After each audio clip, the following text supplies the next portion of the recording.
درانو کتونکو السلام علیکم. زه محمد سلمان همدرد د حق غږ پښتو چینل خبري لنډیز کې ستاسو کوربه اوس تاسو پام را اړوم د مهمو خبرونو لنډیز ته. د کورونا وایرس د نوې بڼې د خپرېدو اندېښنې او د یو شمېر هېوادونو نوي محدودیتونه د کورونا وایرس د درېیو نویو موندل شویو بڼو د خپرېدو له کبله په ټوله نړۍ کې اندېښنې په زیاتېدو دي. کاناډا، برطانیا، فرانسه، جرمني، پرتګال او چک جمهوریت د هغو هېوادونو له ډلې دي چې د دې نوې څپې د مخنیوي لپاره یې پر نړیوالو سفرونو تازه محدودیتونه لګولي. د کیوبا د وسلوالو ځواکونو وزارت اعلان کړی چې په دغه هېواد کې د یوې چورلکې نسکورېدو په پیښه کې 15 نظامیان وژل شوي دي.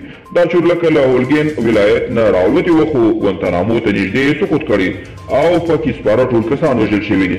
د شنګای همکاري سازمان سرمشي د افغانستان مرزي سیمه له امنیتي پلوه خورا ترنګل یاده کړې او ویلي دي چې د داعش ډلې جنګیالۍ له سوریې او عراق څخه افغانستان ته لېږدول شوي.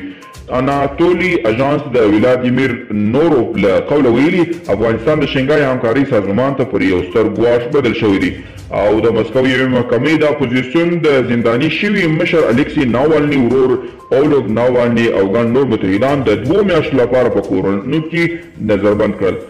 د مسکو په دې کړنو نړیوال خورا غوسه سوي او د هغوی د ژر تر ژره د خوشي کېدو غوښتنه یې کړې ده.